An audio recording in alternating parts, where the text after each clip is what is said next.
அதாவது நம்ம சாட்சி மற்றவங்க ஹான்னு கேட்கணும், ஆனா அவங்க சாட்சியை நம்ம கேட்கணும். இல்ல சிலர் சொல்லுவோம், இப்படி கர்த்தர் எனக்கு செய்வார், இதெல்லாம் என்ன கர்த்தர் எங்களுக்கு செய்தார் பாருங்க. அதுல நல்ல விஷயம் ஒரு சொல்றதுல, ஆனா கர்த்தருக்கு சோதனை. கர்த்தர் எனக்கு ஒரு பைக் வாங்க கிருபை செய்தார்.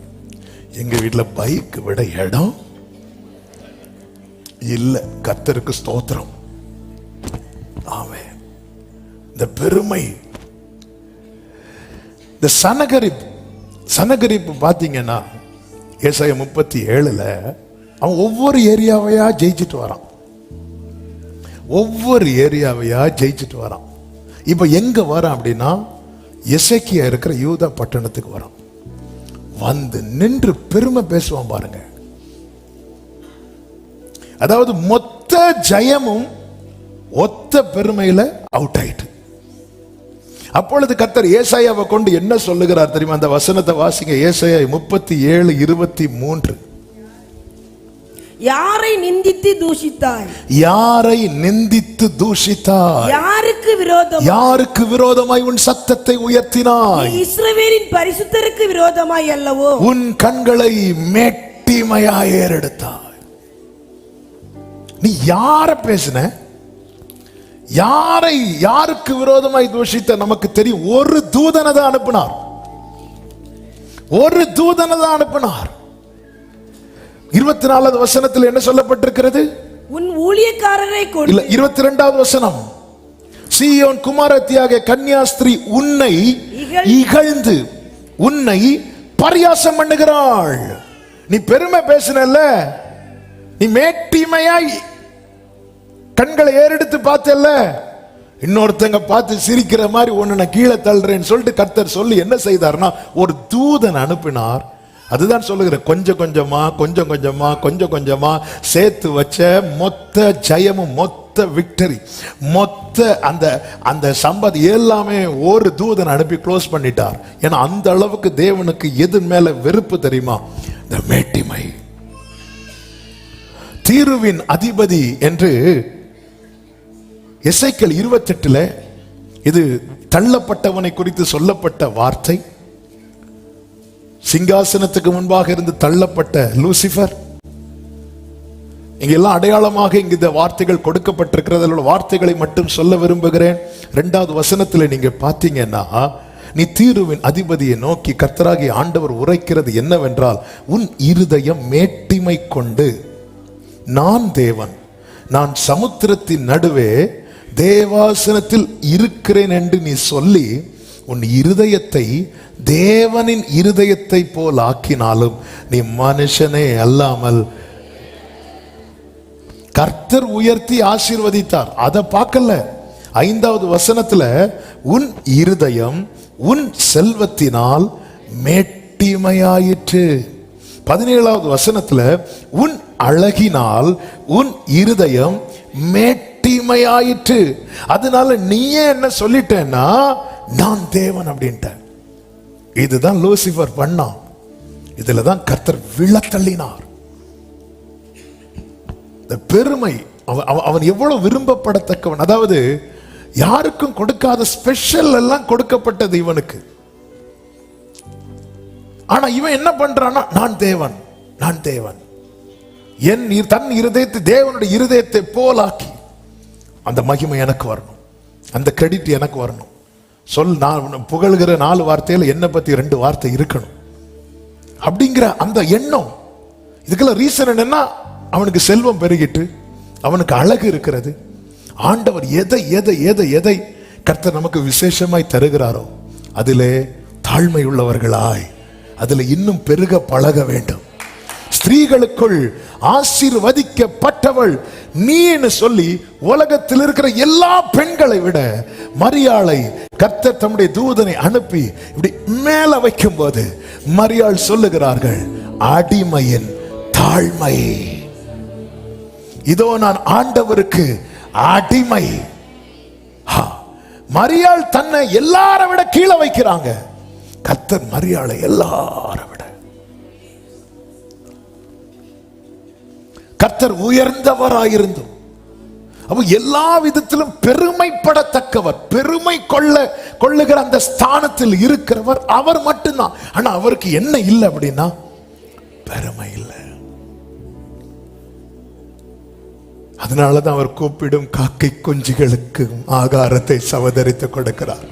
ஏய், என்ன சத்தம் போட்டுட்டு இருக்கு? அந்த காக்க குஞ்சு, காக்கை குஞ்சு அங்க சேராவீன்கள் துதியில் இருக்கும் போது அந்த சின்ன காக்கை குஞ்சு ஆகாரத்துக்காக ஆண் கத்தும் போது அவர் அங்கிருந்து ப்ரிப்பேர் பண்ணி கொடுக்கிறார்.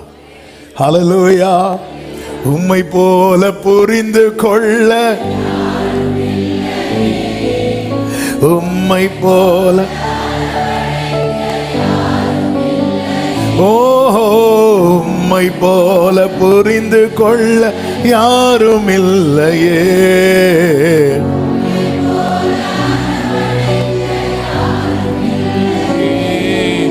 நீர் போதும் என் வாழ்விலே, ஏசையா நீர் போதும் என் வாழ்விலே. அசீரியனை குறித்தும் கர்த்தர் இதே சொல்லுகிறார், கேளுங்கள்.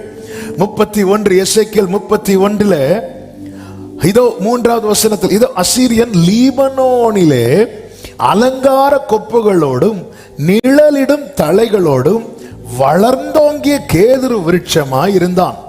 அதன் கிளைகளின் தலைகளுக்குள்ளே அதன் நுனிக்கொழுந்து உயர்ந்திருந்தது. அடுத்த வசனத்தை கவனிங்க. அவன் இப்படி வளர்றதுக்கு காரணம் என்ன அப்படின்னா, தண்ணீர்கள் அதை பெரிதும் ஆழம் அதை உயர்த்தியும் ஆக்கின. அதன் ஆறுகள் அதன் அடிமரத்தை சுற்றிலும் ஓடின. தன் நீர்க்கால்களை வெளியின் விருட்சங்களுக்கெல்லாம் பாய விட்டது. ஆகையால் வெளியின் சகல விருட்சங்களிலும் அது மிகவும் உயர்ந்தது. அது இப்படி வளர்றதுக்கு காரணம் என்ன? தண்ணீர்கள், தண்ணீரால வளர்ந்துச்சு. அது எங்கேயோ நாட்டப்பட்டிருக்கலாம், ஆனால் ஆழம் உள்ள இடத்துல, தண்ணீர் உள்ள இடத்துல, ஆழம் உள்ள இடம்னா வேற அதிகமா போகலாம். நல்ல செழிப்பான தண்ணீர் உள்ள இடத்துல சுற்றிலும் ஆறுகள். இன்னும் சொல்லணும்னா தண்ணீர் பஞ்சமே காணாத இல்லாத ஒரு நிலையில நாட்டப்பட்ட விருட்சம் எப்படி வளருமோ அப்படி கர்த்தர் அசீரியனை வளர விடுகிறார். தண்ணீரினால், தண்ணீர்கள் அதை பெரிதும், அப்படிதான் இருக்கு, உயர்த்தியும் ஆக்கின. அது உயர்ந்தது. 9வது வசனம், தேவனுடைய வனமாகிய ஏதேனின் விருட்சங்கள் எல்லாம் அதன் பேரில் பொறாமை கொண்டன. இதுவும் அவனை தள்ளப்பட்டவனை குறித்து சொல்லப்பட்டதுதான். அப்படி லூசிபர் கர்த்தர் எப்படி வச்சிருந்தார் பாருங்க, எவ்வளவு மேன்மையா வச்சிருந்தார் பாருங்க. எல்லா, அதாவது மற்ற தூதர்கள் இவனை பார்த்து பொறாமைப்படுகிற அளவுக்கு உயர்த்தி வைத்திருந்தார். ஏதேனில் உள்ள விருட்சங்கள் என்று சொல்லும் போது அது அவர் உலாவுகிற இடம் அல்லவா? ஆனால் 10வது வசனத்தை வாசியுங்கள். ஆகையால் கர்த்தராகிய ஆண்டவர் சொல்லுகிறது என்னவென்றால், அது தன் வளர்த்தியிலே மேட்டிமையானது. வளர்ந்துட்டோம். எப்படி வளர்ந்தோம்? யாரால வளர்ந்தோம்? எதனால வளர்ந்தோம்? இத நம்ம என்னைக்கு மறக்கிறோமோ அந்த இடத்துல நம்மளை எது பிடிக்கும் தெரியுமா? நான் வளர்ந்தேன், வளர்த்தியில மேட்டிமையானது. கர்த்தர் என்ன செய்தார் தெரியுமா? 11வது வசனத்துல, நான் அதை ஜாதிகளில் மகா வல்லமை உள்ளவன் கையிலே ஒன்றை புரிந்து கொள்ளுங்கள். நம்மை தேவன் ஒரு உயர்ந்த நிலையில் வைக்கும் போது அந்த இடத்துல நாம பெருமைப்படுவோம் என்றால், நம்மை விட இன்னொருவனை நம் பக்கத்திலே உயர்த்தி நம்மை தாழ்த்த கர்த்தர் தயங்க மாட்டார். வஸ்தி மகா சௌந்தரியம் உள்ளவர், மகா ரூபவதி. எஸ்தர் ரூபவதி, ஆனா வஸ்தியை கம்பேர் பண்ணும்போது நத்திங். ஆனா வஸ்திய கர்த்தர் தூக்கிட்டு எஸ்தரை வைத்தார். இங்க அதுதான் நடக்கிறது. ஏதேனும் உள்ள எல்லா விருட்சத்தை விட உயர்ந்தது, ஆனா தன் வளர்த்தியிலே மேட்டிமையாக. கர்த்தர் நம்மை ஆசீர்வதிக்கிறது, உயர்த்துறது ஆண்டவருக்கு மேட்டரே கிடையாது. ஒரே இரவுல ஆரோனின் கோலை துளிர்விட வைத்தவர் இன்னைக்கும் ஜீவிக்கிறார். ஆனா அந்த வளர்ச்சி, அந்த உயர்வு நமக்குள்ளே மேட்டிமையை எவ்விதத்திலும் கொண்டு வருமானால், ஆமென். இந்த வேர்டை இப்படி ஆவியானவர் எழுத வைத்தார். நான் தான் என்னை தவிர என்று எண்ணும் போது நமக்கு மேலாக ஒருவனை கர்த்தர் எழும்ப பண்ணுவார். நான் தான் என்னை தவிர என்று நாம என்னைக்கு எண்ண ஆரம்பிக்கிறோமோ அன்னைக்கு நமக்கு மேல ஒருத்தனை கர்த்தர் எழும்ப பண்ணுவார். இதை ஒரு தேவ பிள்ளை மறந்து விடவே கூடாது. இருக்கிற ஜனங்களிலே உயரமானவன் சவுல். நான் தான் என்னை தவிர என்ற நிலையில் இருந்த போது, ஹல்லேலூயா, அரசனாவதற்கு எந்த விதத்திலும் சாமுவேல் பார்வையில கூட தகுதி இல்லாதவனாய் காணப்பட்ட தாவீதை கர்த்தர் எழும்ப பண்ணி தேவன் ஞானிகளை வெட்கப்படுத்த பைத்தியங்களை தெரிந்தெடுப்பார். பலமுள்ளவைகளை வெட்கப்படுத்த பலவீனமானவைகளை தெரிந்தெடுப்பார். உள்ளவைகளை அவமாக்க இழிவானவைகளையும் அற்பமா எண்ணப்பட்டவைகளையும் தேவன் தெரிந்தெடுப்பார். கர்த்தர் உயர்ந்தவராயிருந்து, இந்த வார்த்தை ஆழத்துல நம்ம என்னங்க பெருமைப்படுறது? ஆண்டவர் உயர்ந்தவராயிருந்தோம். என்ன அழகா இருக்கு தமிழ்ல, உயர்ந்தவராயிருந்தோம். ஆண்டவரை உங்களுக்கு கொஞ்சம் கூட இது அவங்க ஆண்டவர் உங்களை வந்து பார்க்கணும். நீங்க என்ன ஆண்டவரை எத்தி பார்த்துட்டு இருக்கிறீங்க? எல்லா விதத்துல இந்த வேர்டை உங்க மனசுல வச்சுக்கோங்க, மனசு நிறையட்டும். அதனால சில வேர்டை ரிப்பீட் பண்ண ரீசன் என்னன்னா, அந்த வேர்டால மனசு நிரம்பணும். நம்முடைய சுபாவம் சேஞ்ச் ஆகும், நம்முடைய பார்வை சேஞ்ச் ஆகும். ஹல்லேலூயா. 10,000 கடனை கர்த்தர் ஒருத்தனுக்கு மன்னிக்காம 100 மன்னிக்க தயங்கிட்டு நிக்கிறான். சொல்லுவார்ல, கர்த்தர் கூப்பிட்டு அவ்வளவுதான் 10,000 மன்னிச்சுட்டு சிம்பிளா அவர் மன்னிச்சு விடுறாரு. இவருக்கு 100 மன்னிக்கிறதுக்கு முடியாது. நம்ம சில காரியத்திலாம் ரொம்ப பெருமை பாராட்டுவோம் தெரியுமா? ஆண்டவர் அப்படி பார்த்தார், டேய் என்ன போட்டிருக்க? ஆண்டவர், நான் ரொம்ப காஸ்ட்லியான ட்ரெஸ் போட்டிருக்கேன். நான் உன் அருகே கடந்து வந்த போது உன் காலம் பருவ காலமா இருந்துச்சு. என் வஸ்திரத்தை நான் உன்மேல் விரித்து உன் நிர்வாணத்தை, ஆண்டவர் வெளியே சொல்லாதீங்க, உன் பிறப்பின் வர்த்தமானம் என்னவென்றால் நீ பிறந்த நாளில் அருவருக்கப்பட்ட ஒரு கண்ணு உன் பேரில் இரக்கமா இருந்ததில்லை. நான் உன் அருகே கடந்து வந்த போது மிதிக்கப்படுவதற்கு ஏதுவாய் உன் ரத்தத்தில் கிடக்கிற உன்னை பார்த்து பிழைத்திரு என்று சொன்னேன். உன் காலம் பருவ காலமா இருந்துச்சு, நீ வளர்ற, ஆனா உனக்கு ட்ரெஸ் இல்ல. என் வஸ்திரத்தை உன்மேல் விரித்து, அதே எசேக்கியேல் 16:14 சொல்லப்பட்டிருக்கிறது, உன் அழகினாலே உன் கீர்த்தி புறஜாதிகளுக்குள்ளே பிரசித்தமாயிற்று. நான் உன்மேல் வைத்த என் மகிமையினாலே அது குறைவற்றதாய் இருந்தது. சவுண்ட் ரூம்ல இருக்கிற வசனம் போடுறவங்க கரெக்டா வசனம் போடுங்க. ஆமென். 14, நான் உன்மேல் வைத்த என் மகிமையினாலே அது குறைவற்றதாய் இருந்தது என்று கர்த்தராகிய ஆண்டவர் சொல்லுகிறார். 15, நீயோ வென்றால் உன் அழகை நம்பி, ஐயோ இங்கெல்லாம் சுருக்கு விழுது அப்படி நம்ம பயப்படுறோம்னாலே நம்ம எதை நம்புறோம்?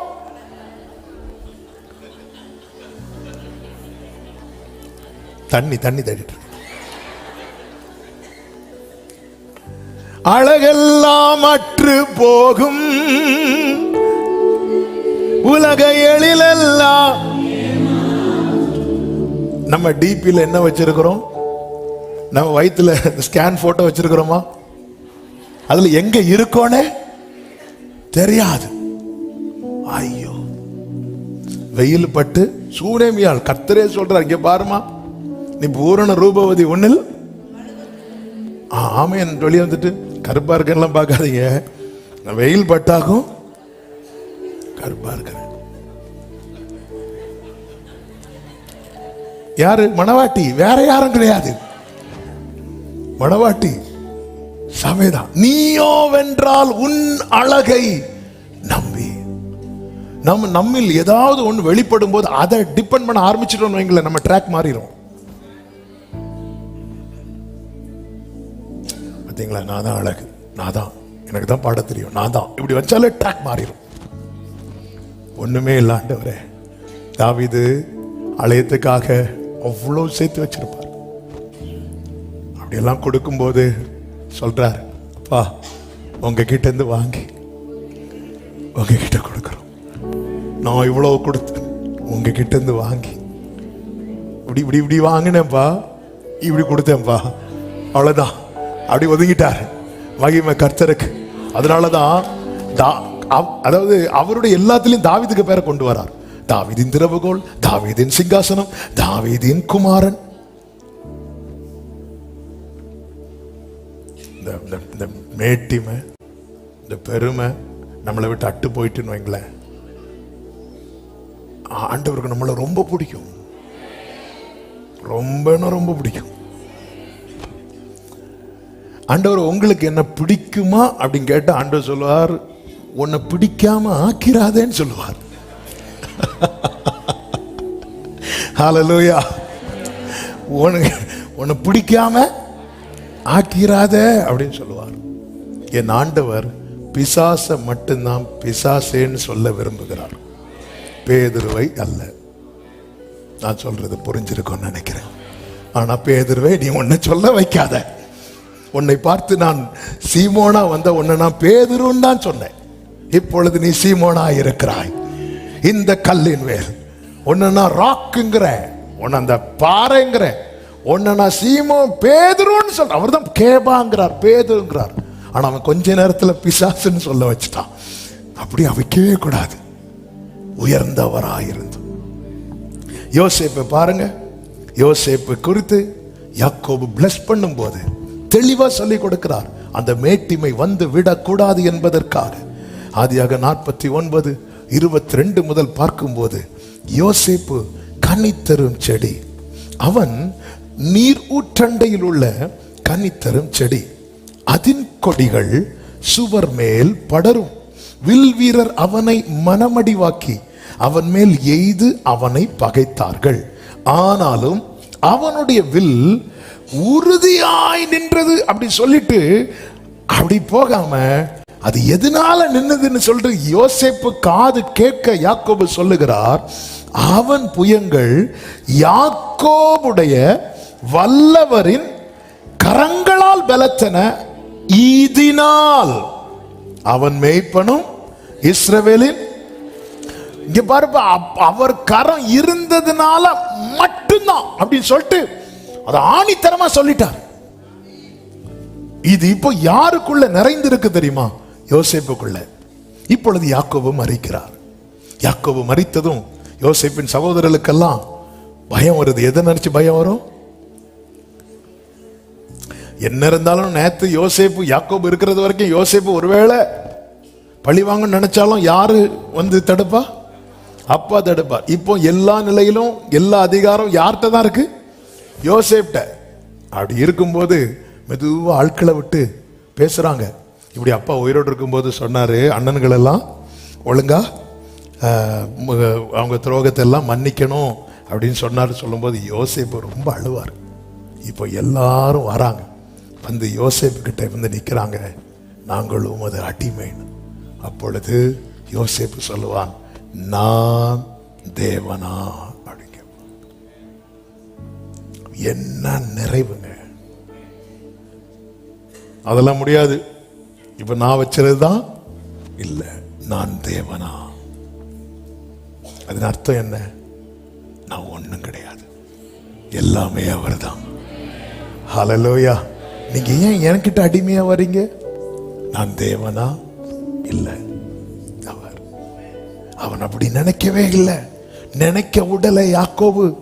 யாக்கோபு அதை காது கேட்க அவருக்கு வயசு காலத்துல சொல்றீங்க பாருப்பா, இதனால் அவன் இஸ்ரவேலின் மேய்ப்பனும். இன்னைக்கு மொத்த இஸ்ரவேலும் எகிப்துல யாரை நம்பி வந்திருக்கிறாங்கன்னா யோசேப்பை நம்பி வந்திருக்கிறாங்க. இதுல நீ பெருமை பாராட்டக்கூடாது. அவருடைய புயங்கள், அவருடைய கரங்கள், வல்லவரின் கரங்களால். இதனால் யோசேப்பு தெளிவாயிட்டார், நான் ஒண்ணுமே கிடையாது, அவர்தான் தூக்கி வச்சார். அவர் தான் உயர்த்துறார். இதனால யோசேப்புக்கு தயை கிடைத்தது மாத்திரமல்ல, யோசேப்பு விரும்பினபடி யோசேப்பின் எலும்புகள் கானானுக்குள்ளே கொண்டு போகப்பட்டது. ஆமென் சொல்லுங்க பார்க்கலாம்.